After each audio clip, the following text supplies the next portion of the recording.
पाकुड़ से सबसे पहली खबर। पाकुड़ में डबल मर्डर की एक घटना सामने आई है। इस मर्डर की हकीकत जानकर आप हैरान हो जाएंगे। देखिए इस रिपोर्ट में। एक नहीं, दो लाश, मौत का दर्दनाक मंजर, दो हत्या से दहशत, मच गई चीख पुकार, ये परिजनों का चित्कार। स्ट्रेचर पर पड़ी दो लाश बहुत ही मार्मिक है। एक साथ दो हत्या, वजह जानेंगे तो और भी हैरान रह जाएंगे। दरअसल पाकुड़ के लिट्टीपाड़ा थाना के फूल पहाड़ी गांव में आम तोड़ने के विवाद में दो लोगों की हत्या कर दी गई। घटना के बारे में बताया जा रहा है कि आम तोड़ने में विवाद के बाद दुमका में पोस्टेड एक पुलिस बल के जवान ने एक बच्चे को गोली मार दी, जिसकी मौके पर ही मौत हो गई। बाद में पीड़ित परिजनों ने इसका विरोध किया और उस जवान के साथ हाथापाई की, जिसमें उस जवान को भी गोली लग गई। इलाज के दौरान जवान की मौत हो गई। सर वही पूरा पत्थर मार रहा था घर में सर, वही पुलिस है ना, वही सब बोले सुबह से कौन मार रहे, सुबह सुबह 3, 4, 5 बार मार रहे। वही बोले इसलिए झगड़ा हो गया। हमको बोला मछली पकड़ रहे थे, मछली पकड़ के बोला है कि ये वो झगड़ा हो रहा है। तो बोले क्यों इसे कर रहा है, उसको बोले नाम धर के नहीं बोले सर हम, लेकिन वही मारपीट करने लगा घर आके पूरा।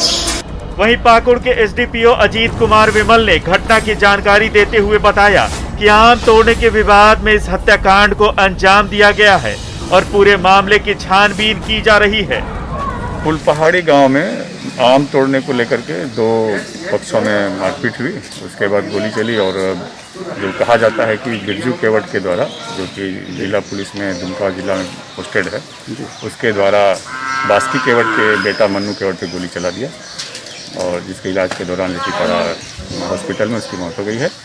और उसके बाद कहा जा रहा है कि उसके द्वारा छीना झपटी में उस पर खुद भी उसको गोली लगी है और वो यहाँ से लिट्टीपाड़ा से उसको रेफर कर दिया गया है सोनाजोड़ी हॉस्पिटल पाकुड़, जहाँ पे उसकी भी डेथ हो गई है। आगे हम लोग इस पर अनुसंधान कर रहे हैं कि गोली दोनों तरफ से चली या फिर एक तरफ से चली, इसके लिए हम लोग अनुसंधान कर रहे हैं। इस घटना से सभी को एक सबक लेने की जरूरत है, क्योंकि छोटी छोटी बात पर लोगों को इतना नाराज या गुस्सा नहीं होना चाहिए कि किसी की हत्या हो जाए।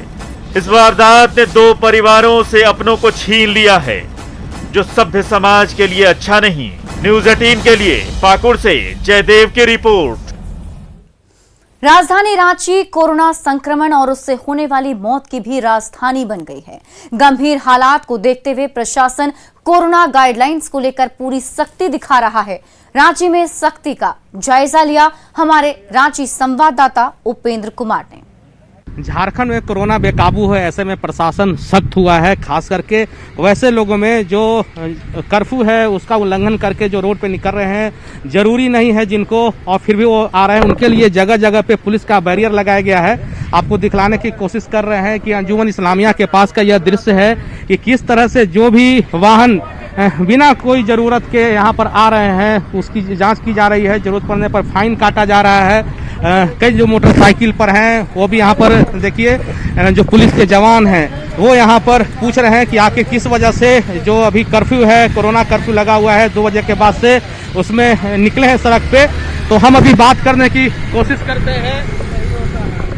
मैडम ये बताइए कि कर्फ्यू लगा हुआ क्यों निकली है अभी आप? मेरे ब्रदर को बाहर जाना था तो मैं बस स्टैंड छोड़ने गई थी उन्हें। अच्छा जी। तो अभी पुलिसकर्मी आपको रोके तो बताया आपने? हाँ। क्या कहा लोगों ने? उन्होंने कहा कि ऐसे नहीं निकलना है बाहर। आपको क्या लगता है? रीजन हो तो निकल सकते हैं पूरी सेफ्टी के साथ, कोई प्रॉब्लम नहीं। क्या नाम आपका? निकिता।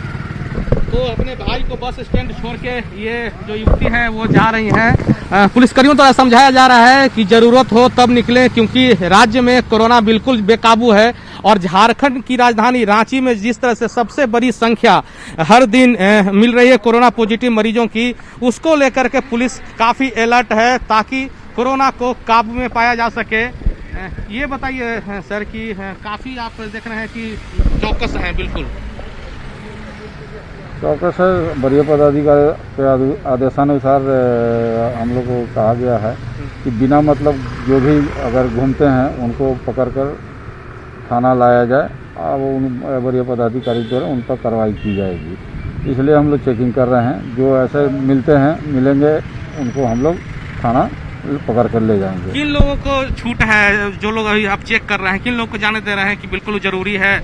देखिए, उसमें मेडिकल पर्पस है, कोई ड्यूटी वाले हैं या किन्हीं को खाना लेके हॉस्पिटल जाना आना है या एरोप्लेन पकड़ना है या ट्रेन पकड़ना है या बस पकड़ना है, उन लोगों के लिए वरीय पदाधिकारी के द्वारा बताया गया है कि उनको जाने दिया जाए। अनलीगल घूमने वाले को, जो बिना मतलब बिना किसी काम के घूमते हैं, उनको पकड़ा जाए। बिल्कुल, देखिए ये शोएब साहब थे, इन्होंने साफ कहा कि लॉकडाउन है और लॉकडाउन में जिस तरह से 2 बजे के बाद निकलना मनाही है, वैसी स्थिति में वैसे लोग जो तफरीक करने के लिए निकल रहे हैं शहर की सड़कों पे, उनकी खैर नहीं है, उनको पकड़ कर थाना भेजा जा रहा है। लेकिन जो लोग जरूरी काम से निकल रहे हैं, जिनको अस्पताल जाना है, दवा लेना है, उनके लिए कोई रोक नहीं है, वो निकलें। लेकिन अगर जरूरत है तभी घर से निकलें, क्योंकि कोरोना का जो खतरा है वो लगातार बढ़ रहा है। कैमरामैन अमित के साथ उपेंद्र, न्यूज 18 रांची।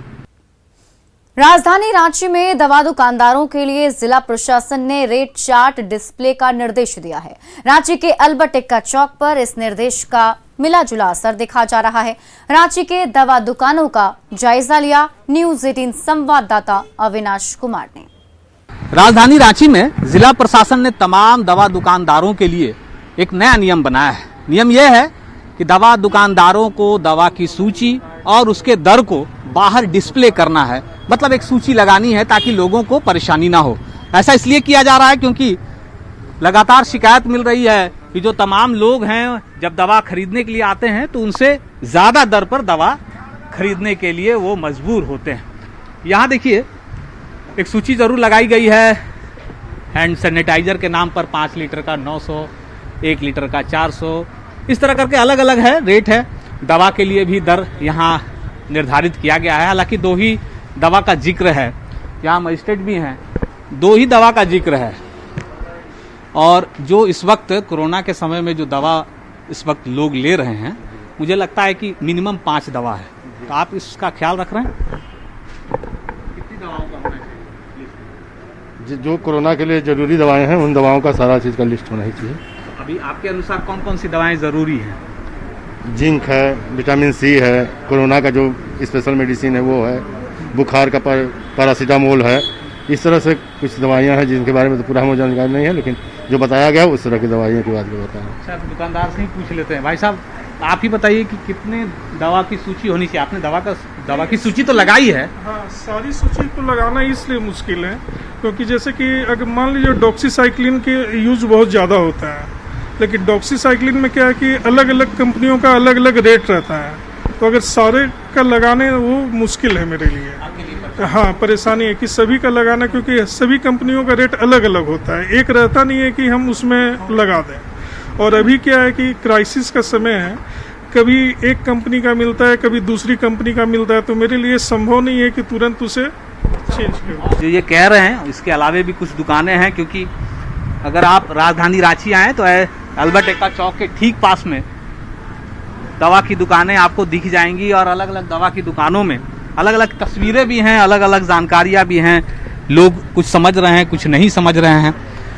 भाई, आपके यहाँ लगा है, सूची लगाए हैं आप लोग? दवा की सूची लगाए हैं?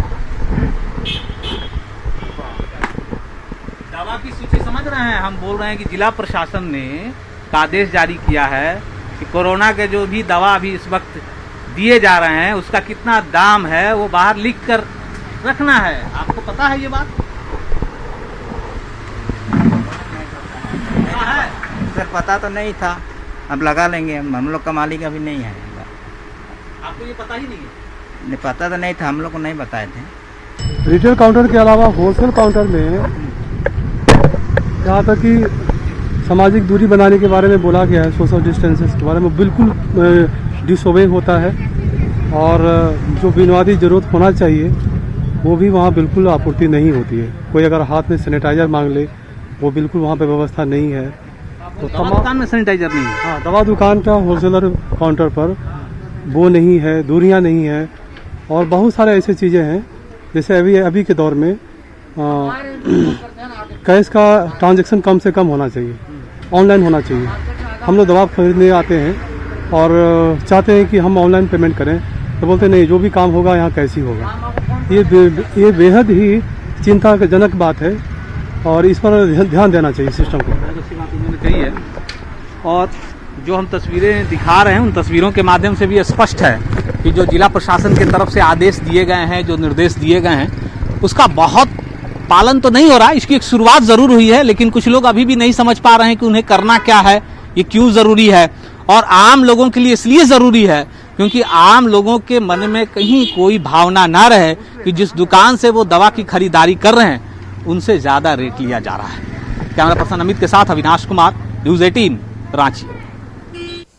और झारखंड में कोरोना से होने वाली मौत का आंकड़ा बढ़ता ही जा रहा है। पिछले 24 घंटे में जहां 130 लोगों की कोरोना से मौत हुई तो 5,900 से ज्यादा नए संक्रमित मिले हैं। राज्य में धीमी रिकवरी रेट के चलते एक्टिव केस की संख्या बढ़कर 57,043 हो गई है। कोरोना अपडेट दे रहे हैं हमारे रांची संवाददाता उपेंद्र कुमार। झारखंड में पिछले 5 दिनों में कोरोना के 31,000 से ज्यादा केस मिले हैं। वहीं 669 लोगों की मौत कोरोना से हुई है। ऐसे में समझा जा सकता है कि किस तरह से राज्य में कोरोना तेजी से पांव पसार रहा है। 57,000 से ज्यादा संख्या कोरोना पॉजिटिव या मरीजों की है या एक्टिव मरीजों की है जिनमें अभी कोरोना का संक्रमण है। समझा जा सकता है कि किस तरह से एक समय में राज्य में जहां कोरोना कमांड में था वहीं देखते देखते स्थितियां काफी विकट हो गई है। अगर बात करें राज्य में कोरोना के ग्रोथ रेट का तो 2.54% की दर से कोरोना का स्पीड बढ़ रहा है। वहीं राज्य में रिकवरी रेट काफी कम है, 74% लोग ही ठीक हो रहे हैं, जबकि राज्य में कोरोना से मरने वालों का जो प्रतिशत है वह राष्ट्रीय औसत से ज्यादा 1.13% का हो गया है। ऐसे में जरूरी है कि मास्क लगाएं, सैनिटाइजर का इस्तेमाल करें, जरूरी हो तभी घर से बाहर निकलें और रांची पुलिस भी यही कुछ करने की कोशिश कर रही है। कैमरामैन अमित के साथ उपेंद्र, न्यूज 18 रांची। गिरिडीह तीसरी प्रखंड के केवटा टांड में एक वृद्ध आदिवासी महिला बिना छत के रहने को विवश है। महिला 5 साल से पहले अपने भतीजे के घर रहने आई थी। कुछ समय बाद महिला ने अपने भतीजे का घर छोड़ दिया।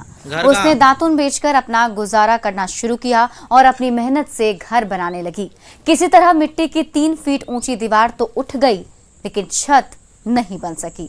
इस कारण महिला को चिलचिलाती धूप और कड़ी बरसात में दूसरे के मकानों का सहारा लेना पड़ता है। महिला के मुताबिक बहू द्वारा उनके साथ मारपीट के कारण उन्होंने घर छोड़ दिया था।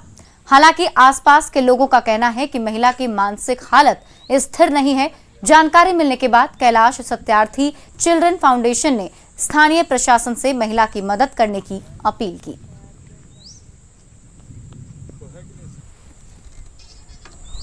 अपना कमाएंगे, अपना खाएंगे, बस उतने ही करना चाहती है तो और किसी के अधीन में ही रहना नहीं चाह रहे।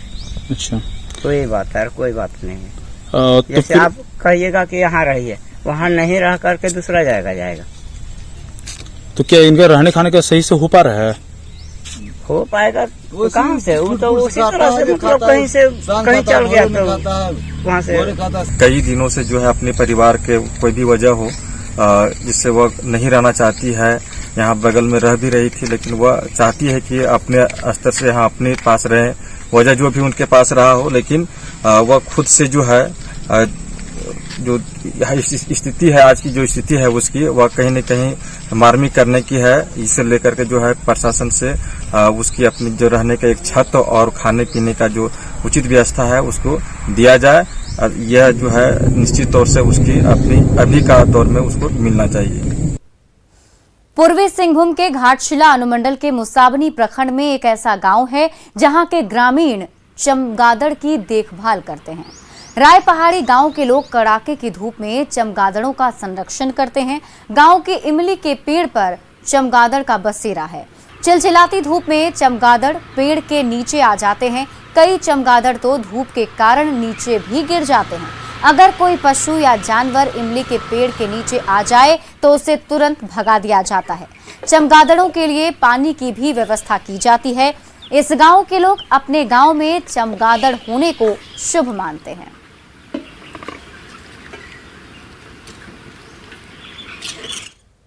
और इसी के साथ इस बुलेटिन में बस इतना ही, लेकिन न्यूज 18 पर खबरों का सिलसिला लगातार जारी है। आप देखते रहिए न्यूज 18 बिहार झारखंड।